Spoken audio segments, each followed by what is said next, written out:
It's March 2010, boom, Battlefield Bad Company 2 blows a hole in the gaming industry's bedroom wall and drags the Battlefield franchise kicking and screaming into the 21st century. And they do it in style. The Battlefield titles before it, Battlefield 1942, Vietnam 2 and 2142, all built on the Refractor engine. All very respectable games, but all very old.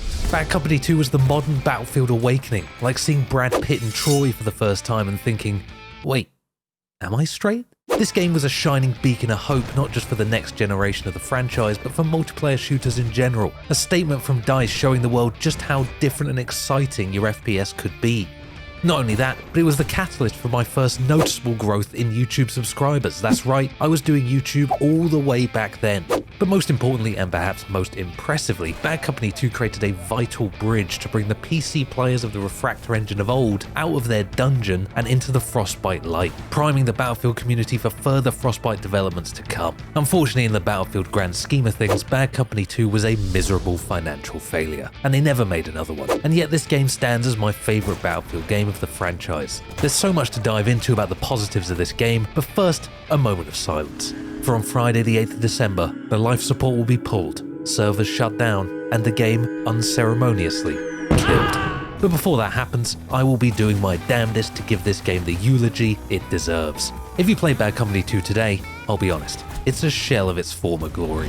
There is a very small selection of servers, most of which are either hardcore only or only play one map. If you want to play anything other than Eureka Harbor Conquest with bots or heavy metal, you're gonna have a hard time. There is a Rush server, but it's got some very questionable mods installed, like classes having medbags and defibs that definitely shouldn't have them, or Assault being given a Carl Gustav for some reason, or the UAV not being a thing that you fly remotely, but instead cramming you into the cockpit so you can do super great stuff like breaking a bunch of the maps with it.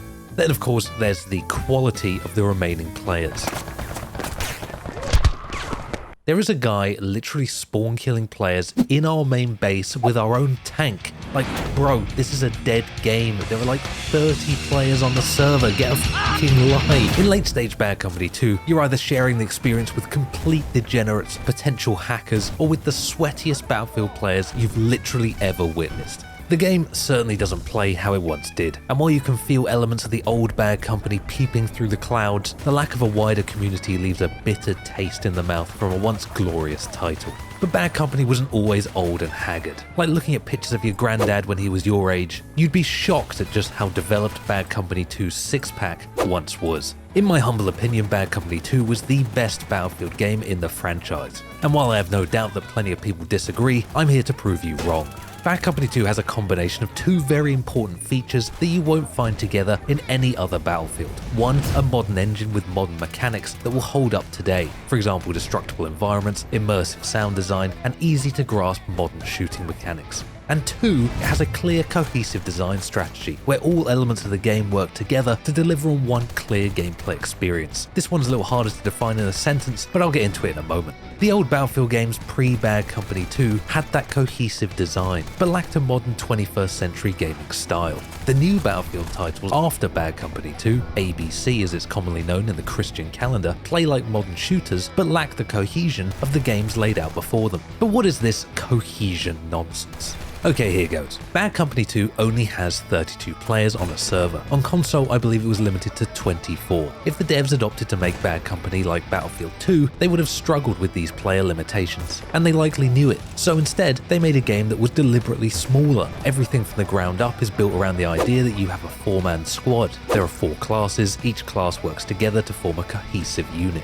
Even the marketing for the game involved these things called squad stories, where a squad with the 4 classes work together to defeat the enemy squad. It wasn't about random chaos or pointless Battlefield moments, as has been the plague of every Battlefield that's followed this one. It wasn't about playing on a ruleless sandbox where you can jump out of a jet at full speed, RPG the jet behind you, then jump back into your jet. It was about playing on smaller maps with less weapons, with more restricted perks and equipment, where classes and class equipment were vital in adapting to a changing battle.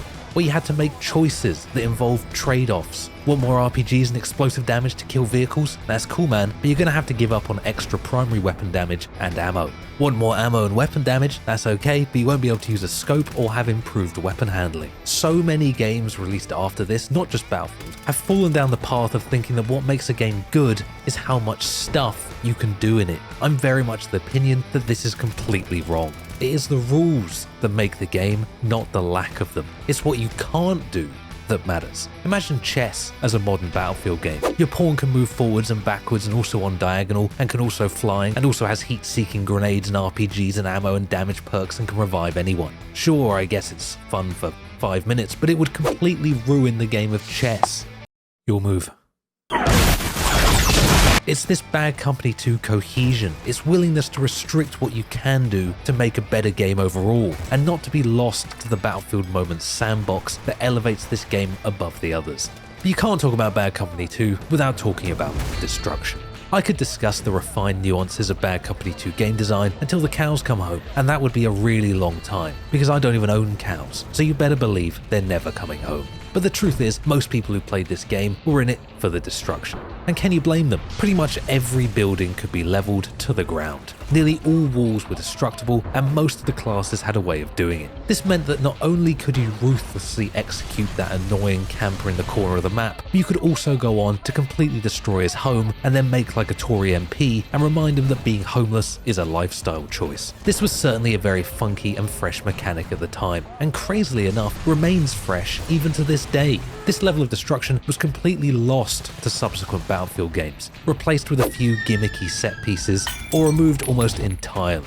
In fact, it is only in the finals that we have once again been graced with this level of destruction, which is hardly shocking considering the finals is made by a bunch of people who made Bad Company. This of course is another example of the unmatched Bad Company 2 cohesion. Each map in this game is designed to be full of buildings you can actually destroy. The destruction is not simply a tagged on gimmick like it is in other Battlefields. For example, it's not an accident that the Arica Harbour Conquest map has a 3-tiered building layout where every single one can be leveled.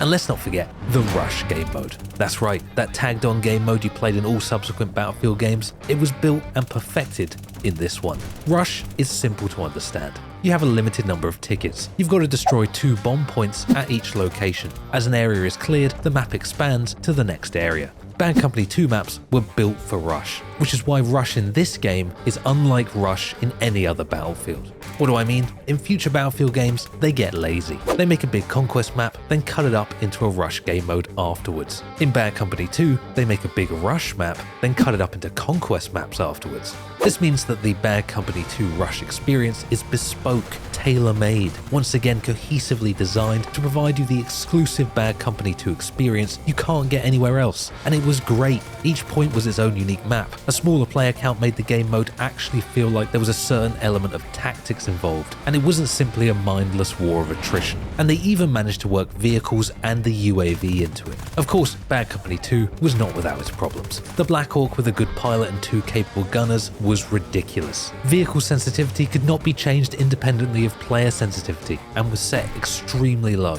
making tanks borderline unusable without third-party programs. Your soldier couldn't vault, slide, prone, or strafe sprint, all things I actually think are positives, but most people I'm sure will disagree with me. And the scopes would just randomly zoom out a lot of the time. The game wasn't perfect, but it was fun, with a surprising amount of depth for those looking to put in the hours. And weirdly, I couldn't help but feel like this is the game the world needs right now. It's certainly sad that my baby boy is being put out to pasture, but maybe it's for the best. As we all know, as far as Battlefield titles go, you either die a hero or live long enough to see yourself become a Jack Frags video. Say your final goodbyes to Bad Company 2 in the comments, and I hope to see you in the next one. And that was meant to be the end of the video, and the end of Bad Company 2's story. But then I discovered Project Rome, a community-run server solution to allow the game to live on even when the official servers are shut down. This obviously requires some modding and a bunch of third-party programs, and who knows how long this project will last. But for anyone who's interested, there's a link to a Reddit post with instructions on how to be a part of Project Rome in the description. But it's a secret. Shh, don't tell EA.